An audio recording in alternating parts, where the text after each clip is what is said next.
Salut, je m'appelle Oli et j'ai 17 ans. Avez-vous déjà craint que votre apparence ne réponde pas aux normes de beauté? Nez tordu, grandes oreilles, trop maigres ou trop grosses? Comme si les complexes vous consumaient et que vous ne pouviez pas vivre une vie normale? Absolument tout repose sur ce problème. Mon problème résidait dans la taille de mes seins, ou plutôt dans leur absence. Regardez le reste de cette vidéo et vous découvrirez quelles difficultés vous pouvez rencontrer lorsque vous n'avez pas de sein. De l'extérieur, il peut sembler que j'ai une vie idéale. J'ai une excellente relation avec mes parents, j'ai un frère aîné avec lequel je partage une véritable amitié, j'étudie dans une université prestigieuse et je n'ai besoin de rien. Mais il y a un problème qui empoisonne ma vie. J'ai 17 ans et je n'ai absolument pas de sein. Je vais le dire d'entrée de jeu. Le manque de sein pour une fille est un vrai désastre. Pendant que mes camarades de classe recueillent des regards admiratifs des gars, personne ne fait attention à moi. Surtout lui. C'est Mike, et il a 19 ans. Le gars le plus cool de l'université. Toutes les filles rêvent de sortir avec lui, et il n'est en couple qu'avec sa moto. Et je rêve aussi d'acheter une moto. Peut-être que mon amour pour mon ami de fer m'aidera à m'approcher de lui. Je savais que Mike serait à la fête ce samedi. Il se balancerait sur la piste de danse et je resterais près du mur toute la nuit comme d'habitude. Que suis-je censée faire lors d'une fête?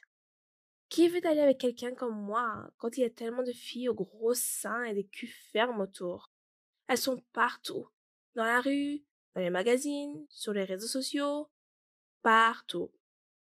Avez-vous remarqué comment les tendances poussent aveuglément les gens à la mode, perdant leur identité? Par conséquent, j'essaie de ne pas regarder les top modèles de magazines. Je vais immédiatement me pendre. Ou aller dans un monastère. Il n'y a que là où la taille de la poitrine n'a pas d'importance. J'ai décidé que j'allais à une fête et si personne ne faisait attention à moi, je ne reviendrai pas sur le sujet de la communication avec les gars. Le lendemain, je suis allée au magasin à la recherche d'une tenue. Il s'est avéré que même la robe la plus sexy n'avait pas l'air bien sur le tableau.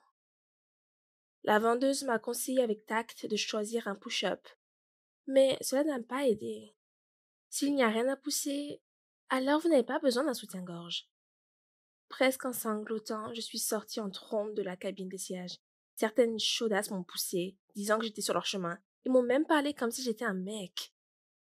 Quel mec je fais? Je suis une fille, vous entendez? Une fille! Juste sans sein! J'étais vraiment en colère. Avez-vous déjà voulu hurler de ressentiment et d'injustice? Alors vous me comprenez à coup sûr. J'ai essayé de trouver une solution à mon problème sur Internet. Le conseil était délirant, mais je n'avais aucune autre issue. Soit je ferais pousser mes seins, soit je resterais à jamais une vierge inutile qui serait aussi prise pour un mec.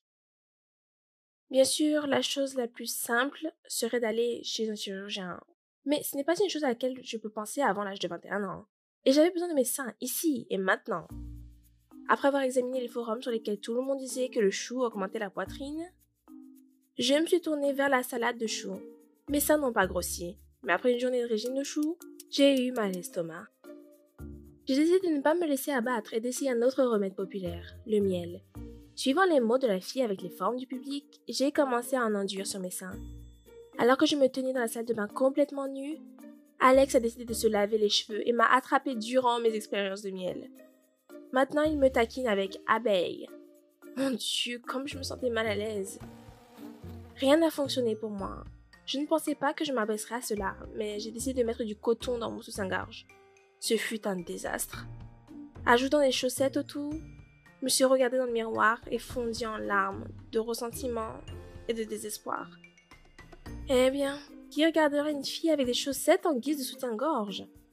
Je n'ai même pas vu Alex entrer dans la pièce. C'était bon pour lui. Il a passé toute la journée à rouler avec des filles sur sa moto et il a souvent passé du temps avec Mike. Je devais avoir l'air pathétique, même si mon frère à la peau dure essayait de me réconforter. Quand j'étais complètement perdue, j'ai tout raconté à Alex. À propos de mes complexes, du chou, des concurrentes au gros sein et de Mike. Alex m'a réconforté autant qu'il le pouvait. Il a dit que les hommes ne faisaient pas attention à nos seins, et l'essentiel était la gentillesse, les soins et la loyauté. Et l'apparence était secondaire. Mon frère m'a convaincu que les gars ne rencontraient que des filles avec des gros seins pour le sexe, et épousaient celles qui sont gentilles et fiables. Croyant mon frère, j'ai décidé d'écrire à Mike. Mais dès que j'ai regardé son profil sur le réseau social, j'ai senti que je devenais folle de rage. Sur la page, je trouvais une fille de lui étreinte par une vraie beauté. Gentillesse et attention. Ces gars ne sont qu'avec des top modèles avec des cerveaux de poulet et des seins énormes. J'étais de retour sur Internet. Bordel, je devais trouver un moyen d'augmenter la taille de mes seins, coûte que coûte. Apparemment, quelqu'un a entendu mes prières. Ensuite, je suis tombée sur un site web qui vendait de la crème d'augmentation mammaire. Avez-vous déjà été prête à faire quelque chose pour votre rêve? Moi, oui. Donc, avant d'avoir fini de lire les instructions, j'ai passé une commande, dépensant tout l'argent que j'avais économisé pour la moto lors de l'achat. Il était difficile d'abandonner le rêve d'une moto, mais ma poitrine était plus importante et je ne me suis pas laissée abattre. Quand j'ai reçu le colis, je me suis immédiatement enfermée dans la salle de bain. Je ne voulais pas qu'Alex me surprenne à nouveau. Après avoir appliqué la crème, j'avais hâte d'obtenir un résultat rapide, et il a été, mais pas comme je l'espérais. Le soir, je me sentais mal. Une éruption cutanée s'est formée sur ma poitrine. Ma tête était terriblement étourdie, et je pouvais à peine sortir du lit. Après avoir attendu que les effets diminuent, j'ai décidé de tenter une seconde fois. J'avais peut-être fait quelque chose de travers.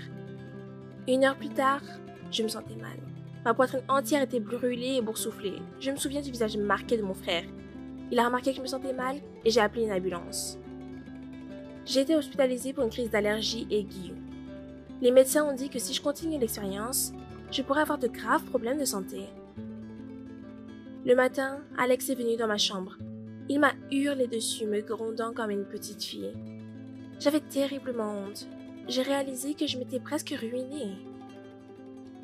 Après une semaine à l'hôpital, je suis rentrée à la maison et je me suis assise sur mon lit pendant une demi-journée avec une expression aigre sur mon visage. Mon frère a décidé de me remonter le moral et m'a dit que Mike était venu me rendre visite. Qu'est-ce que tu as dit? Eh bien, quand mon frère lui a dit pourquoi j'étais à l'hôpital, Mike a fait preuve de tact. Pendant que je brûlais des hontes, tirant la couverture jusqu'à mon menton, Mike a regardé mes dessins. C'était un cauchemar. J'avais ses portraits partout dans ma chambre. Il ne se remettrait probablement pas du choc pendant longtemps. Étonnamment, Mike m'a remonté le moral. Il s'est avéré que pendant que j'étais à l'hôpital, Mike est venu rendre visite à Alex et a déjà vu ses portraits dans ma chambre. C'est à ce moment qu'Alex lui a dit « Je voulais que le sol m'engloutisse. Mon secret a été découvert. » Il a bien sûr été choqué au début, mais Mike n'a pas ri de mes complexes. Il m'a même dit que sa cousine Kate avait l'autre facette du problème. Elle était souvent gênée par ses gros seins. Oui, c'était la beauté de la photo qui m'avait tellement mise en colère. Il s'est avéré que Kate avait parfois du mal à choisir ses sous-vêtements et ses vêtements. Et il lui était difficile de dormir sur le ventre. J'ai donc même eu de la chance dans une certaine mesure. Mike a suggéré que nous rencontrions tous un jour parce qu'il pensait que lui parler me ferait me sentir mieux. Étais-je contente? Bien sûr. Maintenant, j'obtenais ce que j'ai toujours voulu, même si d'une autre manière, et que secrètement, j'espérais toujours que Mike et moi serions ensemble. Mais malheureusement, je n'ai pas réussi à sortir avec lui. Nous avons eu une conversation franche. Il apprécie mes sentiments et n'est tout simplement pas prêt pour une relation sérieuse en ce moment. Nous avons décidé que nous préférions être amis. Mais je ne suis pas fâchée. À cause de lui, j'ai une meilleure amie, Kate. En toute confiance, elle m'a dit qu'à l'adolescence, elle était terriblement timide de ses seins prématurément développés. Et maintenant, elle aimerait avoir des seins aussi petits que les miens, afin de ne pas passer trop de temps à choisir des sous-vêtements confortables. J'ai réalisé que les filles se développent différemment. Une peut être mince, une peut être grosse, une peut avoir une âme riche et une autre peut être comme moi. Il n'y a pas de silhouette parfaite, mais tout le monde rêve de se changer. J'ai réalisé qu'il n'y a pas de quoi nous plaire, les filles, donc je ne vois plus l'intérêt de me plaindre. Si vous aimez mon histoire, veuillez aimer et vous abonner à la chaîne. Écrivez dans les commentaires, avec quel complexe luttez-vous? Nous allons peut-être écrire une histoire à votre sujet, et restez vous-même.